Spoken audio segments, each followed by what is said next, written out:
할라크로 야카르에 이르다라는 말씀으로 함께 말씀 나누겠습니다. 할라크로 야카르에 이르다.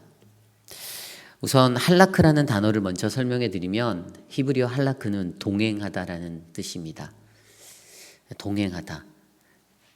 이 동행하다라는 의미는 walk with죠. 누구와 함께 걷는 겁니다. 혼자 가는 것이 아니고 함께 동행하는 거예요.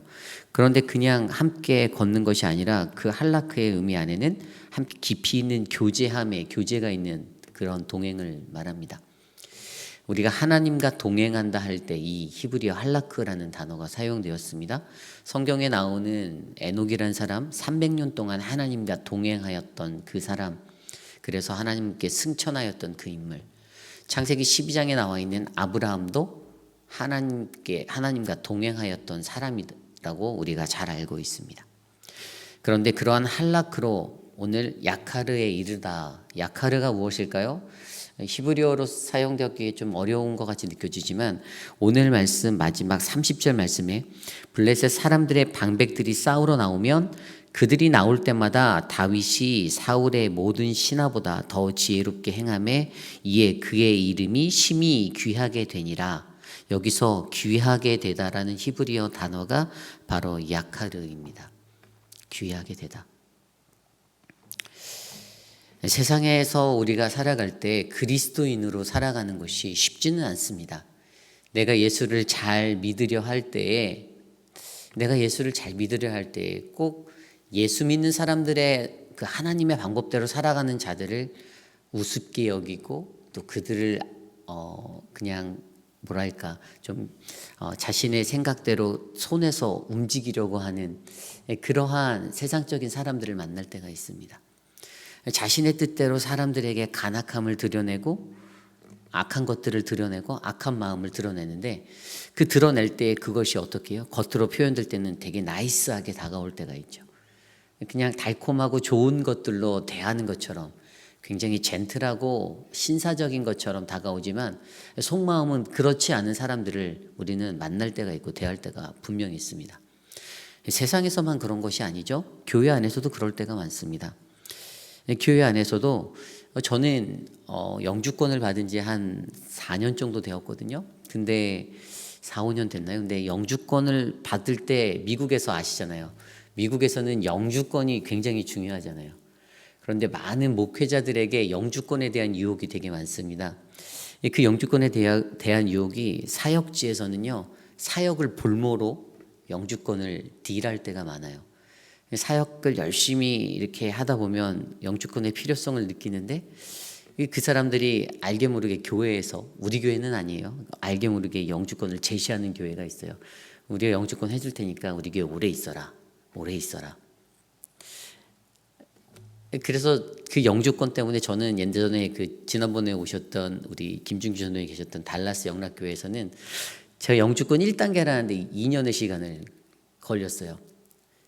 그것을 담당했던 한 분이 그것을 가지고 굉장히 오래오래 서류를 준비해서 가면 여기서 이것이 안 된다, 저것도 안 된다, 이것도 아니다, 저것도 아니다, 이 방법으로 하자. 그렇게 해서 한 2년을 끌어서 제가 하나님 앞에 기도하고 결단하고 교회를 떠나게 되었습니다. 저는 영주권을 주실 다른 교회를 가겠습니다. 그랬던 기억이 나요. 이게 사람이라는 게요, 참 안타까운 게 간악한 마음, 악한 마음, 간교한 마음을 가지고 살아가는 사람이 분명히 세상에 있다는 겁니다. 교회에도 있다는 것이에요. 그것을 하나님은 너무나도 잘 아십니다. 오늘 말씀 속에서 그러한 마음으로 다가갔던 사람이 바로 사울이었습니다. 그런데 어제 말씀에 하나님의 동행하심을 바라본, 다윗과 동행하는 하나님을 바라본, 그 다윗을 바라본 사울의 마음에 두려움이 생겼다라고 이야기하였잖아요. 그 두려움이 생겼다라고 말하였는데 그러한 사람을 본 그 두려움 앞에 그 사람은 어떡합니까? 더 인간적인 모습으로 간악함과 악한 그 모습들을 계속해서 드러내고 아주 간계를 만들고 아주 그 올무를 만들고 미혹의 것들을 던지고 그렇게 살아가는 인간의 악인의 모습이 나옵니다. 그런데 오늘 결론은 앞서 말씀드린 대로 하나님 앞에서 그와 동행했던 그에게 어떻게 해요? 더욱더 큰 두려움을 느끼게 하는 사울을 바라보게 합니다. 오늘 말씀 28절에 이렇게 기록되어져 있습니다. 여호와께서 다윗과 함께 계심을 사울이 보고 알았고 사울의 딸 미갈도 그를 사랑함으로 29절에 사울이 다윗을 더욱 두려워하여 평생에 다윗의 대적이 되니라. 아멘. 여러분 이 말씀 믿으십니까? 그렇게 간괴하고 악한 마음으로 움직이는 사람들 앞에 하나님이 살아계시다라는 것을 보여줍니다. 하나님과 동행할 때에 그 하나님과의 동행하심이 어떻게 해요? 사울의 마음속에 어제 말씀에서 느꼈던 두려움이 더욱 두려운, 그래서 평생의 다윗의 대적이 되게 만드신 그 자리에 서게 합니다. 하나님 그러한 하나님이셨어요. 오늘 말씀을 통해서 우리는 그러한 인생을 살펴보기 원합니다. 하나님 앞에 동행하며 살았더니 그 동행하는 인생이 하나님께 가장 큰 축복, 어떻게 해요? 심히 귀하게 여김을 받는 할라크로 아카르에 이르기까지 과연 우리들은 어떠한 모습으로 인생을 살아야 하는가에 대해서 함께 고민해 보기를 원합니다. 사울의 관계가 이루어집니다. 오늘 말씀 17절에 사울이 다윗에게 이르되 내 맏딸 메람을 내게 아내로 주리라. 오직 너는 나를 위하여 용기를 내어 여호와의 싸움을 싸우라 하니 이는 그가 생각하기를 내 손을 그에게 대지 않고 블레셋 사람들의 손을 그에게 되게 하리라 함이라. 아멘. 사울의 관계가 무엇이었습니까? 사울의 관계는 그냥 한마디로 사울의 계략은 블레셋의 손에 다윗을 죽여버리겠다라는 생각이었습니다. 내가 손 하나 안 대고 코 풀겠다 이거죠. 겉으로는 멋진 제의를 하고 왕족이 될 수 있는 기회를 준 것 같은 나이스함이 있습니다. 표면적으로 세상에는 그게 드러났어요. 세상 사람들이 와 사울 왕이 다윗에게 사위가 되라라고 제안했대. 그러면 야 사울 왕 대단하다. 별 볼 일 없는 사람이었던 그 다윗 같은 목동의 사람도 왕족이 될 수 있는 기회를 주는 그에겐 그런 너그러움이 있네. 표면적으로 사람들이 그럴 것을 보았을 것이에요. 겉으로는 그렇게 나이스하고 젠틀하고 완벽해 보이는 제안으로 다가갔지만 사실은 그 속에 담겨있는 악한 계략은 손 하나 대지 않고 블레셋 사람의 손에 다윗을 제거하겠다라는 음흉한 마음이 있었습니다. 인간의 마음입니다. 인간의 연약함이에요. 시기와 질투를 느낀 자가 자기가 시기를 느끼고 질투를 느낀 대상을 멸하게 만들기에 충분한 것, 손 하나 대지 않고 없애는 방법으로 택하기에 참 좋은 방법이었습니다. 간헐적인 전쟁이 그때 있었어요. 간헐적인 전쟁이라는 것은 뭐냐면 블레셋과 계속적으로 대치되어지는 전쟁이라기보다는 그냥 곳곳에서 산발적으로 일어나는 작은 다툼과 전쟁이었습니다. 국경지대에서 가끔씩 블레셋 사람들과 충돌해서 일어나는 소규모 전쟁이었어요. 그런데 그곳으로 다윗을 나가라고 합니다. 고대 결혼의 풍습 중에는 패백이라는 것이 있잖아요. 이 패백을 요구하는 것은 뭐냐면은 장인이 그 사위에게 현금이나 재물로서 자신이 원하는 만큼을 요구할 수 있는 그런 제도였어요. 그러한 것들을 이 사람이 악용을 하는 거예요. 사울이 다윗의 가난함을 알고 그가 천한 사람이다라고 본인이 얘기했던 것처럼 그 다윗의 그 형편을 알고 그가 돈으로 그것들을 대체할 수 없으니 그래 너는 몸으로 떼어라. 나를 위하여 전쟁에 나가서 이것은 장인으로서 사위에게 요구할 수 있는 그 패백금을 요구하는 하나의 그런 유형으로 치러진 거예요. 네가 그것을 낼 수 없으니 너는 나를 대신하여 나를 위하여 용기를 내어서 여호와의 싸움을 싸우라. 하나님의 싸움을 가장시켜서 그를 전장으로 보내고 그의 목숨을 잃게 만들려는 계략을 그는 가지고 있었습니다. 사울이 가졌던 질투가 자신의 질투의 대상을 제거하기 위해서 인간적인 모습으로 자신이 그러한 간계와 계략을 가지고 자신의 생각을 나타내었던 그러한 장면이죠. 이러한 모습이 사울에게 오늘 있습니다.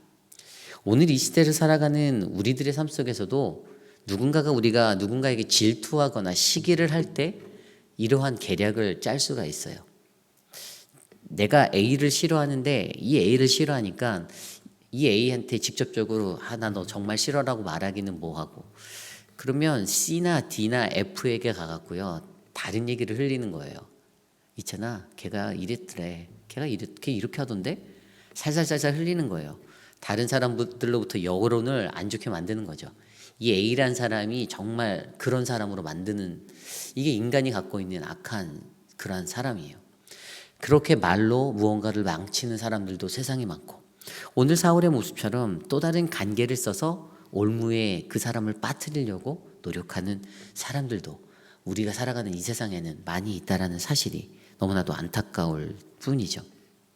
결국에 사울의 이러한 계략 앞에서 오히려 대조적으로 일어나는 다윗의 모습은 어떻습니까? 18절 말씀을 보면요, 다윗이 이렇게 말합니다. 다윗이 사울에게 이르되 내가 누구며 이스라엘 중에 내 친속이나 내 아버지의 집이 무엇이기에 내가 왕의 사위가 되리까 하였더니. 이것이 무슨 말입니까? 자신의 집안의 처지를 너무 잘 아는 거잖아요. 도대체 내가 누구에게 내가 왕족이 될 수 있겠어요? 이렇게 말합니다. 사울이 가졌던 그 간악하고 계략적인 모습에 반해 다윗은 꽤 순수한 사람이었어요. 순수함이 있었다라는 생각이 들어요. 18절을 읽으면 이 사람은 순수하구나. 그리고 23절에도 나는 가난하고 천한 사람이다라고 두 번째 계략에서도 그렇게 표현하잖아요. 그의 마음속에는 여전히 깨끗하고 순수함의 마음이 있었습니다. 정직한 영이 흐르고 있었어요. 그랬기 때문에 하나님이 보여주시는 오늘 이 이야기 속에서 사울이 가지고 있는 그 악한, 그 간악함과 악의가 가득 찬 모습, 반면에 다윗이 가지고 있던 깨끗하고 순수함의 그 정직함의 모습이 너무나도 대조적으로 그려지는 모습이죠. 사울 안에 일어나고 있는 시기와 질투가 계속되어지니까 어떻게 합니까? 결국에는 그것을 통하여서 이 순수한 다윗이 사울의 말대로 그 전장으로 나가잖아요. 전장으로 나가게 되는데 그렇게 열심히 싸웠더니 자신에게 약속하였던 첫째 딸 맏딸 메람을 줍니까? 그러지 아니하였어요. 19절에 사울의 딸 메람을 다윗에게 줄 때가 되니까 무홀라 사람 아드리엘에게 아내로 주었다라고 말합니다. 약속을 바로 깨버리죠. 원래 줄 생각도 없었겠지만 다윗에게 그러한 관계로 나가놓고선 또 막판에 완벽하게 배반을 때리는 그러한 모습으로 사울은 서고 있습니다. 그런데 더 나아가서 20절 말씀을 보면 사울의 딸 미갈이 다윗을 사랑하며 어떤 사람이 사울에게 알린지라 사울이 그 일을 좋게 여겨. 여기에서 한 가지 더 보여주는 것은 사울이 얼마나 악을 즐겨하는 사람인지가 눈에 확 들어옵니다. 사울이 그 일을 좋게 여긴대요. 자신의 딸, 또 다른 딸 미갈이 다윗을 사랑하는 것을 보고 그것을 즐겨한다라고 성경은 표현합니다. 얼마나 사람이 무섭습니까? 섬뜩하지 않나요? 자신의 딸이 누군가를 사랑하면 장인어른이 될지도 모르는 그 입장에서는 그 사람을 유심히 관찰하고 따뜻하게 맞아주고 이것이 맞는데, 그것을 가지고 내가 다윗을 이제 어떻게 죽이지를 또 고민하는 사울을 보게 되는 거예요. 인간의 악함이 얼마나 섬뜩한지를 보여주는 장면입니다. 그랬더니 결국에 그것을 가지고 자신의 딸을 이용하여서 결국에는 또다시 다윗을 죽이려 하는 그 마음이 이 이야기 속에 드러나게 됩니다. 결국에 그의 속마음은 무엇입니까? 21절 말씀대로 스스로 이르되 내가 딸을 그에게 주어서 그에게 올무가 되게 하고 블레셋 사람들의 손으로 그를 치게 하리라. 사울이 다윗에게 말하는 그 속마음의 것이 바로 이런 마음이에요. 물론 겉으로 대놓고 얘기한 것이 아니지만 이미 그 마음속에서는 내가 이것을 통해서 다윗을 죽이겠다라는 그 확신과 그 마음이 견고히 세워져 있었습니다. 그리고 신하들에게 명령하여서 다윗을 또 설득하죠. 네가 내 사위가 되기에 충분하니까, 백성들도 그것들을 인정하니까 또 그렇게 해라. 그래서 패배금으로 또 전쟁에 나가서 싸울 것들을 요구합니다. 왕의 원수의 보복으로 블레셋 사람들의 포피 100개를 가져와라. 100명의 사람을 죽여서 그들의 포피를 가져오라는 거예요. 양피라고 말하는 남자의 생식기가 된 그 포피를 가져오라는 거예요. 그럼 전쟁에서 그들을 죽여야 되잖아요. 근데 아까 제가 말씀드린 듯이 100명의 사람을 그렇게 하기 위해서 이 시대적인 상황 속에서 간헐적인 전쟁을 하였다면 다윗은 꽤 많은 시간을 소비하면서 그 전쟁을 하면서 100명을 죽여야 하는 그런 상황이 됐던 거예요. 막 전쟁이 크게 일어나서 전면전으로 붙는 그런 전투가 아니었기 때문에 국경지대에서 간헐적으로 그 작은 사람들을 죽이고 꽤 많은 시간이 소요됐을 것 같아요. 그런 시간을 보내게 하고 나서 그런데 어떻게 되죠? 이번에는 그의 계략대로 되지 않았어요. 그가 요구한 표피 100개보다 더 많은 200개, 그 양을 200명을 죽이고 포피를 가져다가 왕에게 주니까 그제서야 사울이 그의 딸 미가를 다윗에게 아내로 주었다라고 성경은 기록합니다. 결국에 계속될 것 같았던 그의 간계와 계략이 어떻게 해요? 어느 순간에서는 멈춰지게 되었습니다. 자신이 멈추려 한 것이 아니었어요. 하나님이 멈추시게 한 겁니다. 이제는 더 이상 빼도 박도 할 수 없게 그가 그 일들을 완수하고 돌아오니까 이제는 정당하게 해줄 수밖에 없는 상황이었어요. 더 이상 피할 길도 없었죠. 그래서 결국에는 그의 딸 미가를 다윗에게 아내로 주었습니다. 오늘 이 이야기 속에서 우리는 사울의 모습을 통해 무엇을 발견합니까? 악의가 가득 찬 사울에게는요, 신의가 없습니다. 어떤 것들을 이루어줄 것처럼 간교한 말로 미혹하고 유혹하고 덫을 놓았지만 그가 뱉은 그 말을 지킬 용기조차 그에게 없습니다. 그는 그 신의를 갖지 못하고 오히려 그 안에 남을 속이고 비열함과 변덕스러움으로 인생을 살아가고 있음이 우리 앞에 보여집니다. 그리고 또 어떤 것이 있죠? 미혹하는 모습이 있죠. 그는 그냥 미혹의 것들로 자꾸만 좋은 것들을 줄 것처럼 유혹합니다. 그의 삶에 채워질 것처럼 유혹해요. 그리고 결국엔 그것을 지키지 않잖아요. 이러한 모습이 오늘 사울을 통해서 보여지는 악의가 가득하고 간악함이 가득한 자들의 모습입니다. 그런데 오늘 우리가 말씀 속에서 확인하였듯이 처음에 말씀드린 대로 그러한 자들이 가장 두려워하는 것이 무엇이죠? 그러한 사람들은 하나님과 동행하는 것을 가장 두려워합니다.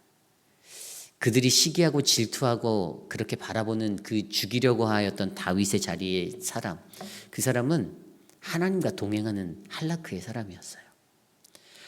하나님과의 동행에 대해서 좀 더 깊이 있게 생각해 볼까요? 아까 제가 말씀드린 대로 히브리어 할라크, work with, 하나님과 같이 동행하는 것. 이것은 뭐 어떻게 해석하는 사람들은 팔짱을 끼고 걸어간다라고 이야기하는 사람들도 있어요. 그런데 이 정확한 뜻을 알기 위해서 창세기 12장에 나와 있는 말씀을 살펴보면 아브라함에 대한 할라크의 이야기가 있어요. 아브라함을 하나님께서 부르시는 그 콜링의 자리에서 뭐라고 말합니까? 너는 내가 내게 지시할 그 땅으로 가라. 너의 고향 땅 친척 아버지의 집을 떠나서 그 집을 떠나서 내게 보여줄 그 땅으로 가라라고 명령하셨죠. 그런데 그 명령 앞에서 아브라함이 뭐라고 어떻게 나아갔다라고 성경이 기록했는지 아십니까? 창세기 12장 4절에 이에 아브라함이 여호와의 말씀을 따라갔고, 여기에서 쓰여진 단어가 히브리어 할라크, 말씀을 따라갔고였습니다. 하나님과의 동행, 그 동행은요, 말씀을 따라가는 삶입니다. 하나님의 말씀을 따라가는 것이 우리가 동행한다라고, 하나님과 동행한다라고 말할 수 있는 거예요. 아브라함이 하나님과 동행하였다라고 인정받는 이유 중에 하나가 바로 창세기 12장에 기록된 대로 여호와의 말씀을 따라갔기 때문이라는 사실이죠. 이것이 할라크입니다. 에녹도 그렇게 300년 동안 하나님과 동행하였다. 그것은 하나님의 말씀을 따라 살아갔다는 그 의미입니다. 그때 하나님이 승천하게 되는 은혜를 그의 삶 가운데 베풀어 주셨어요. 여러분, 이 할라크의 인생이 오늘 이 시간 저와 여러분들에게 필요합니다. 이 할라크의 인생이 있다면 어떻게 됩니까? 이 할라크의 인생이 되었더니 우리를 대적하는, 우리에게 시기하고 질투하는 악인들의 모습들이요, 두려워 벌벌 떱니다. 그래서 다윗의 형통함이 사울에게는 더 큰 두려움이 되었지 않습니까? 하나님이 그와 함께 하시니 다윗의 인생은 더 형통할 수밖에 없었어요. 그런데 그 속에서 사울의 마음속은 정말 미칠 정도로, 숨 막혀 올 정도로 큰 두려움에 휩싸였습니다. 하나님의 삶을 살아가는 우리들에게 요구되어지는 것이 바로 동행입니다. 그것은 우리를 간악함과 악한 자들의 악의 가운데서도 계략과 모든 술책 가운데서도 우리를 지켜내줄 수 있는 유일한 출구입니다. 혹시 오늘 내가 인생을 살아가는데 나를 힘들게 하는 사람이 있습니까? 나를 막 괴롭히는 인간이 있나요? 막 얼굴도 보기 싫은 그러한 사람들이 있나요? 그런데 그러한 사람들을 생각할 때 우리는 어떻게 해요? 악을 악으로 갚는 것이 아닙니다. 선을 악으로 갚고 막 악을 악으로 갚고 그렇게 살아가라가 아닙니다. 우리는 그냥 하나님 앞에서 하나님만 바라보고 하나님의 말씀을 따라 그분과 할라크 동행하시면 되는 겁니다. 가장 우리를 미워하고 우리를 시기 질투하는 대적들이 가장 미워하고 싫어하는 것이 하나님과 함께하는 것을 보고 사울이 두려워 벌벌 떨었다고 했지 않습니까? 내가 하나님 앞에서 잘 살아주면 되는 거예요. 그 동행을 하면 그 대적자들이요 그것 때문에 두려워합니다. 위에서 누르려고, 권위로 누르려고, 직책으로 누르려고, 그 힘으로 누르려고 하는 사람들 앞에서도요 그냥 열심히 하나님의 신앙인으로서 살아가는 모습 보여주고 하나님 앞에 정직하게 잘 살아가면요 그들이 두려워 떨게 되어져 있습니다. 그리고 더 기쁜 소식은 아까 말씀의 제목대로 그 할라크의 인생이 야카르의 인생이 된다는 것입니다. 심히 귀하게 되었다. 야카르. 이 심히 귀하게 되었다라는 이 야카르라는 단어가 얼마나 우리의 마음속에 전달됩니까? 하나님이 함께 하여 주신다는 거예요. 심히 귀하게 되는 것은요 하나님께로부터 인정받는 거예요. 하나님의 사랑을 듬뿍 받는 거예요. 이 야카르의 인생이 바로 우리들의 인생이 될 수 있다라는 그 말씀을 오늘 말씀은 저와 여러분에게 전해주고 있습니다. 야카르를 정확히 해석해 보면 존경을 받다예요. 큰 존경을 받다. 그리고 영광을 받다예요. 하나님과 동행하는 할라크의 인생을 살았더니 할라크로 야카르에 이르는 인생이 되었습니다. 큰 영광을 받고 큰 존경을 받는 인생이 되었습니다. 하나님이 세상 가운데서 시기와 미움과 질투 가운데서 사람들로부터 멸시와 천대를 받는 그러한 인생을 하나님이 야카르의 인생으로 세워주십니다. 저는 오늘 이 시대를 살아가는 저와 여러분에게 바로 이러한 삶이 펼쳐지기를 소망합니다. 목회를 할 때에도요 목회 부목사, 교육전도사 그 어린 시절을 보낼 때 그 시절을 보낼 때도 사실 이러한 두려움이 늘 있었습니다. 왜 가만히 안 두지? 이런 그 느낌이 참 많았어요. 그런데 결국에는 그 두려움들도 내가 할라크의 인생으로 살아내고 한 걸음 한 걸음 나아갔더니 하나님께서 심히 귀하다. 너는 나의 영광이다라고 말씀하시는 그 야카르를 경험하게 만드셨습니다. 여러분 이것을 믿으시기 바랍니다. 우리가 오직 이 세상을 살아갈 때 우리가 살아낼 수 있는 힘은 하나님과 동행, 그분의 말씀을 쫓아 살아가는 것, 그로 인해 우리에게 주실 찬란한 하나님의 영광, 큰 존경, 큰 은혜가 우리 모두에게 넘치기를 간절히 축원합니다. 오늘 주신 말씀을 놓고 함께 기도하기 원합니다. 하나님과 함께하는 이가 세상에서 가장 두려운 존재입니다. 하나님과 함께하는 사람이 정말로 세상의 그 어떠한 것보다 가장 존귀하게 영광받는 그러한 인생이 됩니다. 하나님 우리들을 그러한 인생으로 세워주십시오. 함께 기도하겠습니다.